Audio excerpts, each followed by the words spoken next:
le journal. Il est 13h passé de 30 minutes à Kinshasa, c'est l'heure de vous informer. Madame, Messieurs, bon après-midi chez vous et bienvenue à ces Midi Actualités sur la radio-télévision nationale congolaise. Un journal qui part de la province du Maniema, deuxième étape de la campagne du président de la République, candidat numéro 20. Après l'étape du Congo central, Félix-Antoine Tshisekedi Tshilombo, candidat à sa propre succession, a foulé le sol de Kindu, chef-lieu de la province du Maniema, où un accueil chaleureux lui a été réservé par la population de ce coin. Convaincus, les électeurs ont dorénavant accordé leur voix au candidat numéro 20, Félix-Antoine Tshisekedi Tshilombo. Reportage. De l'aéroport jusqu'à la place de la tribune, la population tout en liesse n'a pas voulu rater un seul instant le rendez-vous avec Félix-Antoine Tshisekedi Tshilombo, président de la République démocratique du Congo, candidat à sa propre succession. Quel accueil, quel bain de foule à Kindu, chef-lieu de la province du Maniema.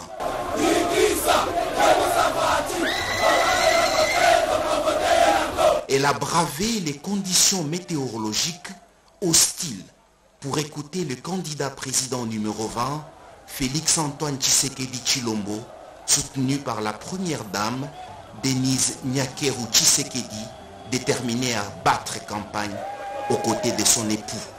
Sur place, l'Union sacrée était présente. Drapeaux des partis politiques hissés, pancartes brandies, calicots agités et des grandes affiches partout dans la ville, de chansons et des danses aussi. Arrivé sur la place de la tribune à Kindu, qui refoulait du monde, le candidat numéro 20, Félix-Antoine Tshisekedi Tshilombo, a adressé un message clair et précis. Il a demandé à la population de lui renouveler sa confiance le 20 décembre prochain pour parachever les grandes réalisations en cours, notamment la consolidation de la paix et de l'unité à travers le renforcement de l'armée congolaise, le programme du développement local de 145 territoires, la relance de la SNCC, la construction de la voie ferrée internationale reliant plusieurs pays et la mécanisation des fonctionnaires au Maniema. Dans le cadre du développement, Nayoki Bozali na souci, na likambo ya SNCC, Bobanga et Lokomokote, Tosi Tobandi ko développer SNCC, direction ya Sika, et c'est Bandi Mosala Malamu, et Sombi Bavagon, na Bavoiture ya Sika, Tobandi ko Bongisa Barai, Bisika Nyonso, Oezalaki ya Kobeba. Donc, Kalamingite, Toko relancer SNCC Awa Nakin. Pour la première dame, Denise Nyakeru Tshisekedi, tous les électeurs du Maniema iront aux urnes pour élire le numéro 20 du 20 décembre, Félix-Antoine Tshisekedi Tshilombo. Unasikia kisibaba taifa nasema, unasikia numero yake ni ngapi? Sisikie Aksanti, le 20 décembre tutabachunga mutie numéro 20 pour mon parti confiance yenu. Bien avant, à son arrivée à l'aéroport de Kindu, à 16h passées, le président de la République et chef de l'État, Félix-Antoine Tshisekedi Tshilombo, a été accueilli ensemble avec sa délégation par le gouverneur de la province du Maniema, Afani Idrissa Mangala, ainsi que par différents représentants d'institutions publiques, de coutumiers et des confessions religieuses. C'est dans la nuit du même jour que le chef de l'État a regagné Kinshasa, capitale de la République démocratique du Congo. Le candidat numéro 20, Félix-Antoine Tshisekedi Tshilombo, a clôturé la première étape de sa campagne dans la province du Congo central. Sur place, il a sillonné Kimpese, Mbanzangungu, Kisantu, accueilli par de milliers de Né-Congo. Félix-Antoine Tshisekedi n'avait qu'un seul message, la consolidation des acquis par sa réélection à la tête de la RDC en lieu et place de tout recommencer à zéro. Retour en images dans ce reportage. Dernier virage pour la campagne du candidat président Félix-Antoine Tshisekedi Tshilombo au Congo central.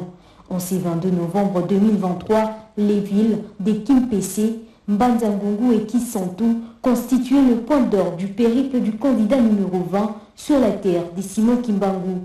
Arrivé à Kimpese, précisément dans les territoires des Songololo, ce sont des milliers d'habitants, jeunes, vieux, femmes et enfants, qui ont accueilli chaleureusement le numéro 20 qui était accompagné de son épouse, Denise Nyakeru Tshisekedi.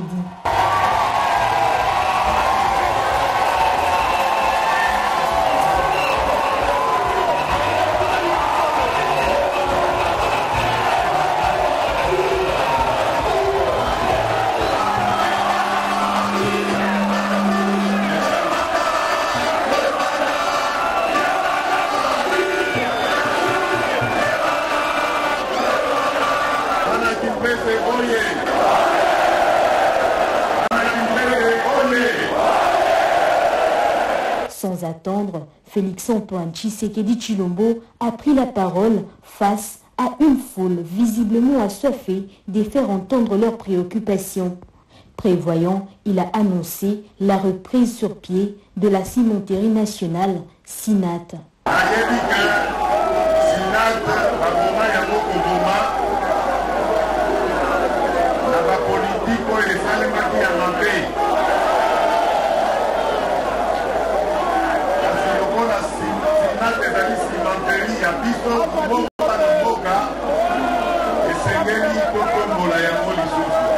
Buté au problème d'insécurité créé par le banditisme urbain, le candidat président a fait savoir à son peuple l'arrivée des agents policiers nouvellement formés pour renforcer l'équipe déjà présente.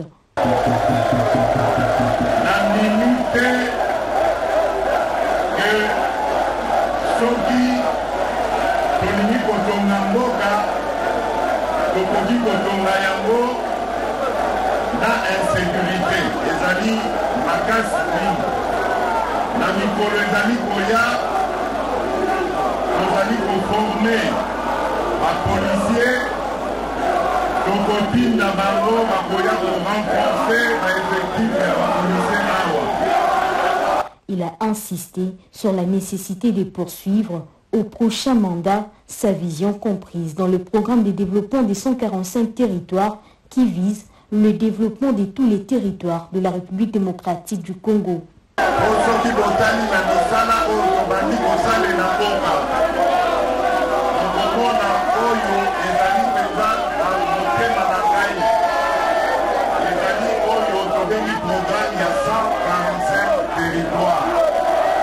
Sans mâcher les mots, les nés Congo ont clamé haut et fort leur approbation à voter pour le numéro 20 une fois aux urnes le 20 décembre 2023.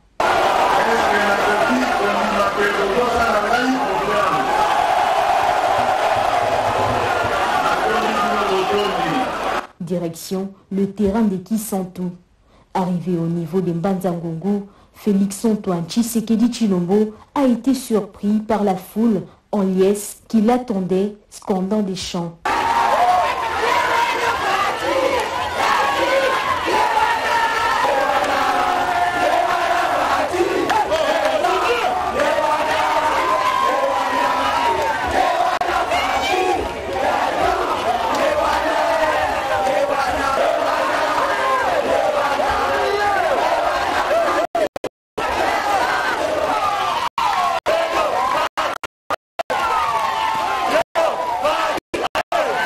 Point de chute, Kisantu, la population émue de voir leur candidat président au numéro 20, Félix-Antoine Tshisekedi Tshilombo, ont sympathisé pendant quelques minutes ensemble avant qu'il ne regagne Kinshasa, joyeux et rassuré.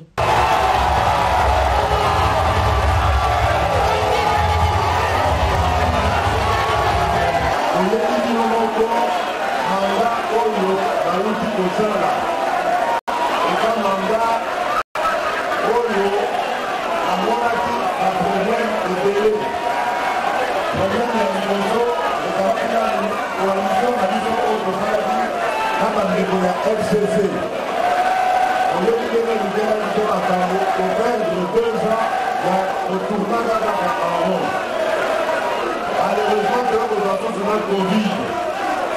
Et quand on a 2020 à Souka, la valeur majorité, on est aujourd'hui en 2021, on a dit qu'il faut en 2 ans, on s'est pas recommandé comme ça.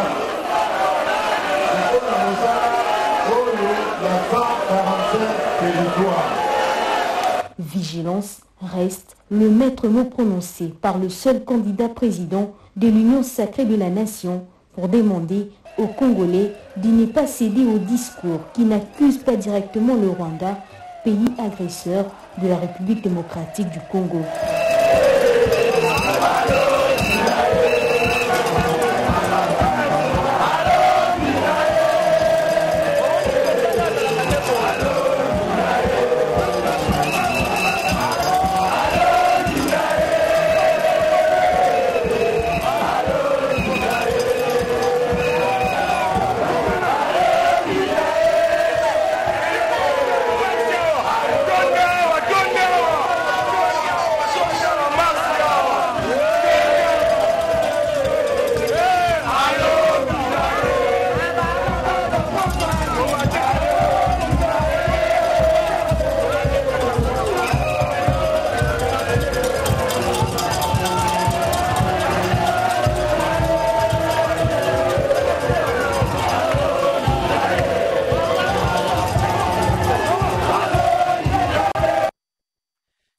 Du chef de l'État, Félix-Antoine Tshisekedi Tshilombo, dans le Congo central, dans le cadre de sa campagne électorale, n'a pas laissé indifférent quelques notables de ce coin du pays, à l'image d'Antoine Gonda. Reportage. Les Madibadiennes ont été heureux d'entendre par le message du chef de l'État qu'il tenait compte de leurs préoccupations et il était au fait de leurs préoccupations. Il a parlé du problème de la nationale 16, la route qui emmène vers Ngidinga, Kindopolo et Kimvula. Le chef de l'État était très conscient de cela. Le chef de l'État a parlé du problème des étudiants, la préoccupation par rapport à l'université. C'est des attentes qu'on attendait, on avait, en tout cas que la population avait. Le chef de l'État a parlé du problème de l'électrification. Je pense que la population a acclamé. La population a parlé aussi parce qu'on dit, ah non, voilà, on parle du problème du dollar. Le chef de l'État a dit, je suis conscient de cela parce que le problème économique, c'est un problème qui n'est pas seulement de la République démocratique du Congo, mais c'est au niveau de toute l'Afrique. Dans son message, dans son adresse, le chef de l'État a commencé par dire qu'on n'oublie pas que pendant 2 ans, la terre entière était paralysée. Les autres pays ont bénéficié des subventions. Certains pays européens, il y avait une solidarité. Mais au niveau de l'Afrique, au niveau de la RDC, on n'a pas bénéficié de toutes ces subventions. Donc, il faut qu'on fasse cet effort-là. Il faut que lui, le gouvernement, la population, qu'on fasse cet effort pour qu'on puisse développer. Et c'est comme ça qu'il a parlé. Il a dit, maintenant, je suis en train de concentrer l'agriculture. L'agriculture, il faut pouvoir aller vers la transformation. C'est la transformation qui va pouvoir emmener des produits qui sont finis et des produits à plus grande valeur, comme en Chine. C'est ce qu'il est en train de faire. Ce sacrifice-là, c'est comme quand vous allez planter donc, dans les champs, vous ne récoltez pas les fruits directement. Et c'est ce petit moment-là de souffrance où il dit, faisons ce petit sacrifice-là. J'ai commencé un travail que l'on puisse terminer. C'est ça le message que le chef de l'État a donné. C'est ça que la population a apprécié et la population a applaudi. C'était un très bon message et par rapport à cela, je pense qu'on doit pouvoir le remercier. C'était plus que rempli et la personne qui vous parlait, je soutiens le chef de l'État par rapport à la vision qu'il apporte. Ceux qui parlent par le passé, ah mais non mais il était dans tel camp. Quel est le candidat qu'ils ont présenté? Ils n'ont pas présenté de candidat. Alors, que voulez-vous que je puisse faire? Moi, on ne m'a pas voté pour être dans l'opposition, on m'a voté pour le développement. La personne qui répond aux préoccupations de cette base-là, c'est Félix-Antoine Tshisekedi Tshilombo. Le 20 décembre, il faut pouvoir soutenir le numéro 20. Ça, c'est mon choix et c'est ce que je demande à ma base. De chapitre à présent, la Commission électorale nationale indépendante a étendu l'opération de la délivrance des duplicata des cartes d'électeurs sur 12 antennes de la CENI, ville de Kinshasa, une opération qui se déroule dans le 24 maisons communales de la ville-province Kinshasa. Celle-ci concerne uniquement les électeurs qui ont perdu leur carte ainsi que les détenteurs de cartes dont les écrits se sont effacés au fil de jours. Tétis Samba Gireste Funge nous en disent plus dans ce reportage. Dans le souci de pallier les difficultés liées à la distance séparant un bon nombre d'électeurs des points de délivrance et duplicata de la carte d'électeur, la Commission électorale nationale indépendante a pris la résolution d'étendre l'opération au-delà de ces antennes situées généralement dans les chefs-lieux de territoire et dans quelques villes. La délivrance et duplicata est effective conformément à son communiqué rendu public mardi 21 novembre 2023 dans les 24 maisons communales de Kinshasa prises d'assaut par plusieurs requérants. La personne dont la carte électeur est devenue défectueuse ou illisible se rend directement auprès de l'agent de la CENI commis à cette tâche muni de l'ancienne. L'électeur ayant perdu sa carte fait attester cette perte auprès d'un officier de police judiciaire qui lui délivre un procès verbal. Il sera appelé à remplir un formulaire de demande de duplicata si le chef d'antenne de la CENI ou son délégué confirme qu'il était bien inscrit à l'un des centres d'inscription du ressort de son antenne. Ici et là, l'opération suscite un engouement devant les espaces prévus, comme dans plusieurs communes, notamment à Kalamou et Kasavubu. Au fil du temps, les agents commis à la tâche s'activent à observer des files d'attente privilégiant les personnes du troisième âge, les femmes en grossesse, ainsi que les personnes vulnérables. Dans l'ensemble, tout se déroule sans peine. Quoique certains avancent avoir passé un peu plus de temps sous le soleil, l'opération étant gratuite, la CENI invite la population à dénoncer tout ce qui perturberait les files d'attente pour ainsi préserver le principe du premier arrivé, premier servi. De même, qu'elle encourage les requérants à dénoncer tout acte de monnayage des duplicata de la carte d'électeur. En cette période électorale que traverse la RDC, les commissaires généraux de la police nationale congolaise et commissaires divisionnaires Alonga Boni Benjamin a donné toutes les assurances quant à la sécurisation du processus électoral, notamment la campagne électorale en cours. Reportage. Le commandement de la police nationale congolaise est plus que déterminé à sécuriser les personnes et leurs biens en cette période électorale. Dans une interview exclusive accordée à la RTNC, le commissaire général de la PNC, le commissaire divisionnaire principal Alonga Boni Benjamin, a rassuré la population ainsi que les acteurs politiques engagés au scrutin du 20 décembre 2023. De par nos missions traditionnelles, la police s'occupe de la sécurisation des personnes et de leurs biens. Et le processus électoral, c'est un processus qui est fait par des personnes. Donc, nous nous retrouvons dans notre mission régalienne. Et la seule garantie que nous pouvons vous donner, c'est que nous travaillons sans couleur. Nous ne travaillons pas pour le compte d'un quelconque candidat. Nous travaillons pour le peuple congolais. Le tout premier objectif que nous avons, c'est qu'il y ait des élections apaisées, libres, démocratiques et transparentes. Le commissaire divisionnaire principal a mis en garde contre tous les fauteurs de troubles. Des sanctions exemplaires leur seront réservées. C'est les caprices de certains candidats qui ne seront pas tolérants, où les adeptes, les sympathisants du candidat X vont s'affronter aux adeptes du candidat Y. C'est ce que nous évitons. Et la police se prépare en conséquence pour, si possible, étouffer à l'œuf pareil agissement ou remettre de l'ordre. Et Alonga Boni Benjamin d'ajouter que la police nationale s'est longuement préparée pour assurer la sécurité des personnes et de leurs biens à travers le renforcement de capacités au profit des grandes unités et la dotation d'une importante cargaison des matériels et engins spéciaux pour les interventions de terrain. Suivons à présent cette mise au point de l'Église de Réveil du Congo sur l'observation des élections en République démocratique du Congo, ce après la communication de la SENCO autour du processus électoral avant le lancement de la campagne par le chef de l'État. Avec une analyse froide de la communication faite par le secrétaire général de la SENCO sur l'observation des scrutins du 20 décembre 2023, l'Église de Réveil du Congo, par l'entremise de son représentant légal, essaye de réajuster certains points en appelant la population à l'appropriation du vote. L'Église de Réveil du Congo considère que, loin d'être un appel citoyen au vote responsable et à une évaluation impartiale des procédures de vote, le message clé diffusé par les hauts responsables de la SENCO prendrait la tournure des mécontentements électoraux.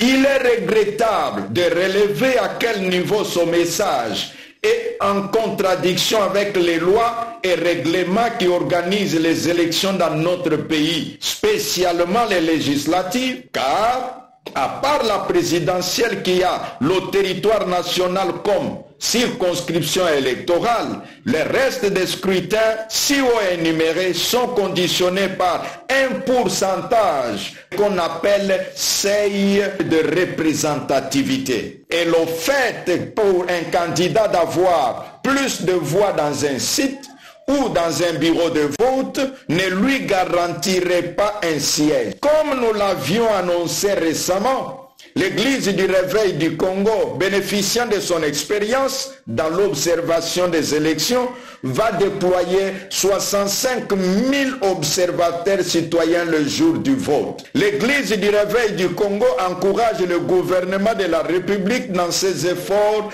de sécurisation du processus électoral, de même qu'elle encourage la CENI à maintenir l'élan pour la tenue des élections conformément à son calendrier. L'Église du Réveil du Congo exhorte à la non-violence. L'Église du Réveil du Congo en appelle aux Congolaises et Congolais à la non-violence. Que Dieu bénisse le processus électoral, que Dieu entende notre prière pour une campagne électorale apaisée. Et cette visite du ministre de l'Industrie, Julien Paluku Kaongia, à la zone industrielle pilote de Maluku. Le patron de l'industrie est allé faire de constat de l'évolution de production à l'usine de Pepsi et celle de Château et Faïence Made in Congo. La satisfaction est totale, a indiqué le ministre à l'issue de cette rencontre. Rodé Panda nous en dit plus. La forte pluie qui a arrosé ce jeudi la ville de Kinshasa n'a pas empêché le ministre de l'Industrie, Julien Paluku Kaongia, de se rendre à la zone économique spéciale pilote de Maluku, où il a inspecté les travaux de construction des usines de Pepsi avec une capacité de production de 36 millions de produits par mois. Le ministre s'est réjoui de l'accélération des travaux qui rassure, avant de confirmer qu'en mai 2024, la production de Pepsi Made in Congo sera lancée à Maluku. Par cette même occasion, le ministre de l'Industrie a inspecté également la voirie de la dite zone qui se métamorphose au jour le jour avec l'asphaltage des routes. Je suis satisfait que les bâtiments que j'ai vus là-bas sont en pleine forme. Et j'ai été avec M. Shankar, qui est le représentant de Pepsi ici au Congo, qui m'a confirmé qu'en mai 2024, nous allons avoir le premier produit Pepsi Made in Congo. Et il m'a rassuré qu'on va commencer avec la production de 36 millions de produits Pepsi par mois, ce qui nous fait 432 millions de produits par an, avec une projection d'aller vers 1 milliard de produits. Mais maintenant, cette masse monétaire va rester ici au Congo. La société Saphir Céramique, ces carreaux et faïences Made in Congo inondent déjà le marché de Kinshasa, car la qualité supérieure et les prix séduisent les clients. Sur son chemin de retour, le ministre a encore visité quelques autres magasins qui vendent ces carreaux et faïences Made in Congo à la grande satisfaction des clients. Signalons que plusieurs emplois se créent grâce à la production industrielle de la zone économique spéciale pilote de Maluku. Cap sur la province du Nord Ubangi, le gouverneur a déclaré la situation d'urgence à cause des inondations. La rivière Ubangi a quitté son lit et le bilan est lourd. Il lance ainsi un SOS auprès du gouvernement central pour une intervention. Reportage. Le chef de l'exécutif provincial du Nord Ubangi, son Excellence, Monsieur le gouverneur Malo Nzimba Mobutu, a déclaré ce mercredi 22 novembre 2023 l'urgence liée aux inondations dans la province du Nord Ubangi. Depuis 2016, la rivière Ubangi qui traverse la ville de Gbadolite et les 4 territoires fait face aux catastrophes naturelles. Se basant sur sa déclaration, on compte à ce jour 29 158 ménages de 97 914 personnes touchées, parmi lesquelles 3 décès, 47 écoles, 2665 points d'eau, 10 720 latrines, 18 centres de santé, 12 057 abris et 307 champs touchés. Le gouverneur de la province a ensuite lancé un appel au gouvernement central et aux partenaires humanitaires pour une réponse efficace. Au vu de cette situation, je déclare l'urgence liée aux inondations sur toute la province du Nord-Ubangi et demande au gouvernement central et à tous nos partenaires humanitaires de bien vouloir voler au secours de ces nombreuses familles sinistrées, lesquelles vivent dans la détresse. Et dans la province de la Mongala, la santé rurale, son rue Asbel en redevabilité à la société civile et aux autorités politico-administratives de la Mongala. L'activité patronnée par Dr Aimé Mongoulou, ministre provincial de la Santé et représentant du gouverneur de province. Les détails dans ce reportage. La santé rurale Sarias Bell a organisé mercredi 22 novembre 2023 une séance de redevabilité de ses activités à la société civile et aux autorités politico-administratives de la Mongala. Cette activité avait pour but de rendre compte de ce que Sari a réalisé, dira 3 ans à la Mongala. Prenant la parole à cette occasion, Dr Jean-Claude Koufoutoua, suivi et évaluation à la Sari, a fait savoir que dans le cadre de la lutte contre le paludisme à Mongala, Sari a procédé à la distribution gratuite des intrants et antipalidiens et à la sensibilisation des populations aux lieux publics en partenariat avec CDI Boamanda. Ce qui est fait est que nous avons réellement apporté les médicaments, les intrants, tous les intrants de lutte contre le paludisme. Nous avons les tests qu'on apporte, les moustiquaires, les médicaments de lutte contre le paludisme. Et nous apportons aussi des fonds pour la sensibilisation et l'amélioration des conditions de stockage dans nos structures de prise en charge. Au-delà de ça aussi, nous apportons les intrants pour lutter contre la diarrhée et les infections respiratoires. Docteur Aimé Mongoulou, ministre provincial en charge de la santé, a quant à lui déploré les comportements barbares de certains, traduits par la vente illicite et utilisation abusive des intrants et antipalidiens dotés par Sari Asbel. Il en a profité de cette occasion pour féliciter la Sari pour le travail abattu d'il y a 3 ans. Les antipalidiens distribués par Sari ne doivent pas faire l'objet de commerce. Les autorités politico-administratives à tous les niveaux, les forces de l'ordre et la société civile y compris. Le ministre provincial du Kasaï en charge de finances a lancé à Chikapa les activités liées à l'élaboration du projet dédié portant mécanisme de recouvrement de recettes à caractère national alloué à la province. Franklin et Claire Kalombo, Ouabatanda. Miller Milambo, ministre provincial de Finances et Culture Fiscale, vient de lancer ce mercredi 22 novembre 2023 à Chikapa les activités du projet dédié déterminant le mécanisme de répartition des recettes à caractère national allouées aux provinces et les recettes d'intérêt commun entre les entités territoriales décentralisées avec l'appui technique et financier du projet d'amélioration du recouvrement des recettes et de la gestion des dépenses, encore en sigle. Boenga Efongue, coordonnateur provincial du projet encore. Un atelier de validation du projet dédié pour que les parties prenantes au processus, notamment les membres de l'exécutif provincial, ceux de l'Assemblée provinciale impliqués dans la concrétisation de la réforme et la même compréhension des textes qui organisent la gestion des finances publiques à tous les niveaux. Miller Milambo a remercié les participants et les a invités à respecter les recommandations suivantes. À l'issue de ce forum, je souhaite que les résultats suivants soient atteints. Notamment, 1. Une meilleure compréhension des mécanismes qui prévalent dans la répartition des recettes allouées aux provinces et aux ETD. 2. Une implication participative et une franche collaboration de tous les participants. 3. La validation effective du projet dédié. Place à présent à la revue de presse avec le journal paru à Kinshasa ce vendredi 24 novembre 2023 avec notre confrère Jean-Pierre Ndolo Demazou. Bonjour à tous. Sommet extraordinaire de l'EAC, probable face-à-face Tshisekedi-Kagame à Arusha, annonce Econews.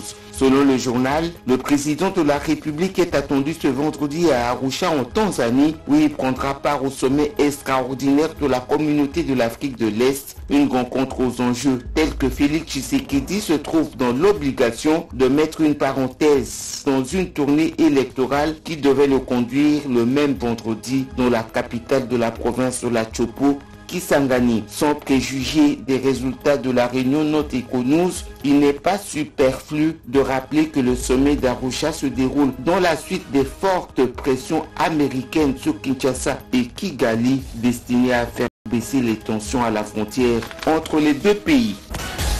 Nord Kivu, incertitude à Masisi après la prise de la cité de Mouesso par les rebelles du 1-23, rapporte la prunelle rdc.net. Les rebelles du 1-23 contrôlent désormais la cité de Mouesso, située à plus ou moins 100 km de Goma, chef-lieu de la province du Nord Kivu en territoire de Masisi, depuis la nuit du 22 à jeudi 23 novembre 2023, une affirmation de la société civile locale. Son rapporteur Télésphore Mitondeke renseigne que cette entité du territoire de Masisi est passée sous le contrôle des rebelles du 1-23 après des rudes affrontements entre les groupes d'autodéfense Wazalendo et les rebelles. Télésphore Mitondeke dit craindre la prise en otage de la plus grande majorité des habitants qui sont restés au centre de Mouesso, cela par manque de lieux de refuge. Pas prêt pour les élections, 6 candidats présidents de la République vont en justice contre Denis Kazadi et Peter Kazadi, titre l'Avenir. Incapables de battre campagne parce que surpris de la volonté de la CENI d'organiser les élections fixées au 20 décembre 2023, 6 candidats présidents de la République vont en justice contre le président de la CENI et le vice-premier ministre en charge de l'Intérieur. Il reproche à Denis Kadima de n'avoir pas publié les listes électorales comme prévu par la loi. Selon ces candidats, Peter Kazadi doit être poursuivi pour avoir failli à la sécurisation de certains candidats présidents de la République. Ituri, hausse du prix du litre de carburant de 3 500 francs congolais à 10 000 francs congolais, calvaire pour les motards, note dépêche.cd. Pour le journal, cette situation touche directement le vécu quotidien de la population itourienne, avec notamment la hausse du prix de transport en commun. De l'autre côté, les motards sont en pleurs à cause de la baisse sensible de leurs revenus journaliers, ce qui ne leur permet pas de subvenir aux besoins de leurs dépendants. Diverses raisons sont avancées pour justifier cette hausse de prix de produits pétroliers. D'aucuns parlent du délabrement de la route nationale 27 et de la majoration du prix de la taxe.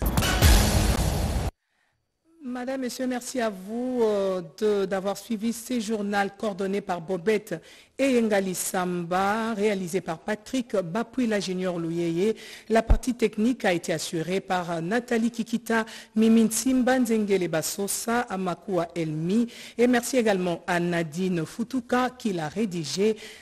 Excellente suite de programme à toutes et à tous sur la radio-télévision nationale congolaise. Au revoir.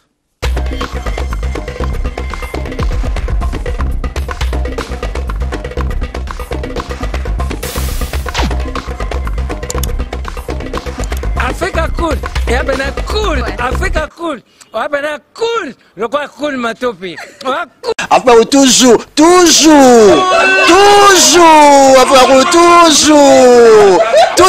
après cool. C'est bon. Et ça chaîne est bien, et puis vous êtes très rapide. Et ça très rapide, et ça chaîne moko, bako ça a bien confiance. En tout cas, nazo senga na bato oyo nanu ba souscrire te bazwa. Donc, eza vraiment neti oyo balobaka ke buka lelo, lamba lelo, lia lelo. Vous voulez le Congo? Pour que le Congo devienne cool, pour suivre les cool analyses, alors revenez et abonnez-vous massivement. Bobozana Moana, massivement. L'Afrique cool donne l'information en temps réel et en temps chirurgical. Si tu ne suis pas, tu as la crise cardiaque. Qu'est-ce que tu penses de l'Afrique cool? C'est pépélé. Africa Cool, c'est la destination de prédilection pour une communication optimale. Longo Dianabino Mama. Africa Cool Télévision est une chaîne qui est en train de réunir toutes les tendances. Donc les chrétiens s'y retrouvent, les païens s'y retrouvent, les politiciens s'y retrouvent, les femmes ménagères s'y retrouvent. Donc Eza Eloro na biso to sepe la ranango, yango chaque fois son aye na Kinshasa, il faut namona Africa Cool. Et au monde de chaîne Eza impartial. Le rôle de Babino, vous méritez le soutien de la population ainsi que des institutions compétentes. Vous placer un petit mot par rapport à la récompense Oyo. Ah, je félicite très sincèrement Africa Cool. Voilà. Je n'avais pas opéré le mauvais choix. Voilà. J'avais recommandé, je me rappelle que je disais que c'était une destination de prédilection pour une communication optimale d'excellence. Voilà. Nazanga Mogotala, YouTube Yemoko à reconnaître que Naponaki Mabete. Au moins, il y a un choix to salaka, ba réflexion to salaka. Tu as abonné à Africa Cool. Comme ça, tu partages. Bravo Africa Cool. Merci beaucoup. Bravo Bino. Mutubo s'abonner parce que trophée Ezali à Bino, Ezali partagé. Voilà. Moi, je me sens aussi copropriétaire. Il y a un prix Oyo. Voilà. Bravo Africa Cool. Merci beaucoup.